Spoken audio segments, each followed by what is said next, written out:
बिस्मिल्लाहिर्रहमानिर्रहीम। अस्सलाम वालेकुम। कैसे हैं आप सब लोग। आज हम बना रहे हैं बहुत ही मज़ेदार सी 3 तरह की चटनियाँ, और ये हम बना रहे हैं ईद उल अज़हा के लिए, ताकि जो भी बारबेक्यू वगैरह हम करेंगे उसमें ये बहुत आसानी से हम इस्तेमाल कर सकेंगे। इन्हें बनाकर आप सेव भी करके रख सकते हैं अभी से। तो चलें बनाना शुरू करते हैं। सबसे पहले हम बनाएंगे हरी चटनी, और ये बेस होगा हमारी दही वाली चटनी का। और इस हरी चटनी को किस तरह से बनाया जाता है, बल्क में किस तरह से इसे सेव किया जाता है, इसकी रेसिपी ऑलरेडी मेरे चैनल पर मौजूद है काफ़ी डिटेल से। उसका लिंक मैं आपको डिस्क्रिप्शन बॉक्स में दे दूँगी, और यहाँ आई बटन में भी आपको मिल जाएगा। तो सबसे पहले हमने पुदीना और धनिया धोकर रख लिया था। आधा कप पुदीना ले लिया है और आधा कप ही हमने धनिया ले लिया है। 3 हरी मिर्चें ले ली हैं, ये तेज़ वाली हरी मिर्चें हैं। अगर आपको कम पसंद हो तो आप इसमें सिर्फ एक ही ऐड कर दीजिएगा। इसके साथ ही हमने 2 लहसुन के जवे ले लिए हैं और 1 टीस्पून हमने ज़ीरा ले लिया है। नॉर्मली इसमें मैं इसी तरह से ऐड कर देती हूँ, लेकिन अगर आप चाहें तो भुना कुटा ज़ीरा भी ले सकते हैं। इसके साथ ही हस्बे ज़ायक़ा नमक लिया है, और नमक मैंने आधा टीस्पून के करीब लिया है।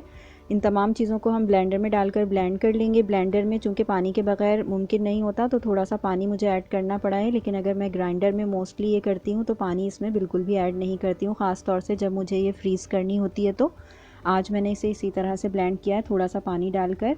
अब यहाँ पर हमने 2 चमचे इसके अंदर लेमन जूस शामिल किया है। इस तरह से हमारी चटनी का जो बेस है वो रेडी हो गया है। अब हमने यहाँ पर दही ले लिया है आधा कप के करीब, उसे अच्छे तरीके से मिक्स कर लिया है। इसके अंदर हम अपनी मर्ज़ी से जितनी चाहें ऐड कर सकते हैं। ये हरी चटनी तो मैं यहाँ पर 5 चमचे शामिल कर रही हूँ इसके अंदर। इसे हम दही के साथ मिक्स कर लेंगे अच्छे तरीके से। आप चाहें तो इस चटनी को कम या ज़्यादा कर सकते हैं, और जो चटनी हमारे पास बची है वो हम सेव कर देंगे फ्रीज़र में। मैं लास्ट में आपको दिखा दूँगी कि मैंने किस तरह से उसे रखा है। तो यहाँ पर हमारी एक चटनी तैयार हो गई है। इसे आप बिरयानी के साथ इस्तेमाल कर सकते हैं, बारबेक्यू जो बीफ वगैरह होता है उसके साथ इस्तेमाल कर सकते हैं। बकर ईद पर जो भी चीज़ें हम बारबेक्यू करके बनाते हैं उनके साथ ये बहुत अच्छी लगती है। तो अब हम दूसरी तरह की चटनी बनाएंगे। इसके लिए मैंने 2 टेबल स्पून इमली भिगो दी थी। आप इसके अंदर पानी ऐड करके उसे भिगो कर रख दें, उसके बाद पानी इसका छान लें। अब मैंने यहाँ पर पुदीना ले लिया है, आधा कप के करीब पुदीना, और आधा कप ही हरा धनिया दोबारा से मैं शामिल कर रही हूँ दूसरी चटनी के लिए। इसके साथ ही हम इसके अंदर कुछ और चीज़ें शामिल करेंगे। सबसे पहले मैं यहाँ पर हरी मिर्चें शामिल कर रही हूँ। ये 2 हरी मिर्चें हैं। यहाँ भी आप हरी मिर्चें और दूसरी जो मिर्चें हैं उनको कम ज़्यादा कर सकते हैं। आधा टीस्पून मैंने नमक लिया है, नमक आप हस्बे ज़ायक़ा शामिल कर लीजिएगा। आधा टीस्पून के करीब मैंने यहाँ पर कुटी हुई लाल मिर्चें ली हैं, और आधा टीस्पून ही मैंने यहाँ पर ज़ीरा ले लिया है। साथ ही हम यहाँ पर शक्कर शामिल करेंगे 1 टेबल स्पून के करीब। शक्कर शामिल करके मैंने इसके अंदर इमली का पानी शामिल कर दिया है। जितना गाढ़ा आप इसे रखना चाहें उतना ही कम पानी इस्तेमाल कीजिएगा इमली के पल्प के साथ।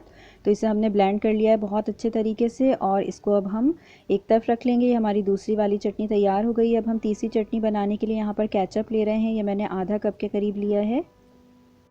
केचप लेकर हम इसके अंदर शक्कर शामिल करेंगे। यहाँ पर मैं 4 टेबल स्पून के करीब शक्कर शामिल करूँगी। आप 4 से 5 तक शामिल कर सकते हैं, जितना आपको पसंद हो।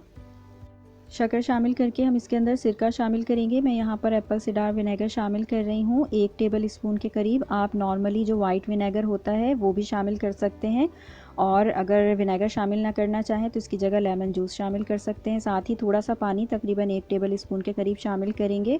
1/4 टीस्पून के करीब हम इसमें रेड चिली पाउडर शामिल करेंगे, और 1/4 टीस्पून ही हम इसके अंदर पेपरिका शामिल करेंगे। अगर आपके पास पेपरिका ना हो तो आप कश्मीरी रेड चिली भी शामिल कर सकते हैं।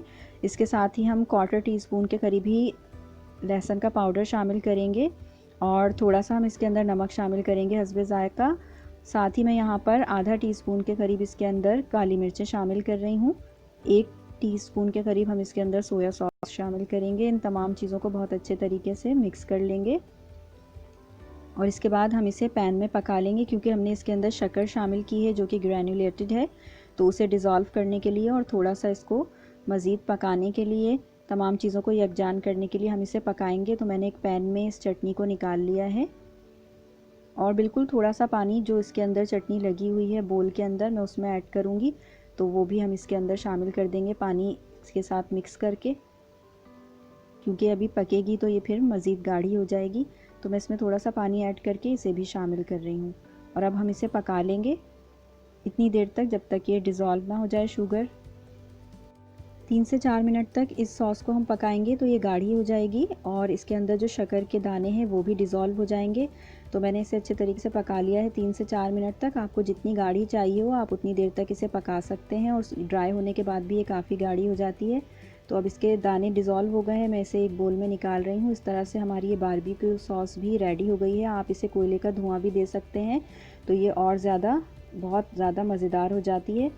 अब हमने तीनों सॉसेस इस तरह से रेडी करके रख ली हैं। ये ईद उल अज़हा पर आप अपने बारबेक्यू के तमाम जो भी डिशेज़ हैं उनके साथ इस्तेमाल कर सकते हैं। बिरयानी के साथ आप ये जो दही वाली सॉस है इसको इस्तेमाल कर सकते हैं और पकोड़ों और समोसों के साथ जो ग्रीन चटनी है उसे भी यूज़ कर सकते हैं। अब हम इन्हें डिश में अपनी सर्विंग डिश में निकाल लेंगे। तो मैंने यहाँ पर पहले बारबेक्यू सॉस निकाली है और साथ ही मैं दही वाली चटनी भी इसमें निकाल रही हूँ। ये दोनों चटनियाँ काफ़ी थिक हैं, लेकिन जो तीसरी सॉस मैंने बनाई है वो थोड़ी सी पतली रखी है। आप चाहें तो उसे भी गाढ़ा रख सकते हैं, पानी कम ऐड कीजिएगा इमली के पल्प में तो वो काफ़ी गाढ़ी बनेगी। तो इस तरह से हमारी ये तीनों सॉसेस रेडी हो गई हैं। इन्हें ज़रूर बनाइएगा और ट्राई कीजिएगा, मुझे बताइएगा कि ये आपको कैसी लगी। इनको सेव करने के लिए आप इस तरह से एयर टाइट कंटेनर ले सकते हैं और इनके अंदर जो बच जाएँ आपके पास सॉसेस वो रख कर फ्रीज़र में रख सकते हैं। 1 महीने तक आराम से काबिल इस्तेमाल रहती हैं। साथ ही अगर आप ये पहले से बना लें तब भी इस तरह से इन्हें सेव करके रख सकते हैं। उम्मीद है कि रेसिपीज़ आपको पसंद आई होंगी। अपना ख्याल रखिएगा। अल्लाह हाफ़िज़।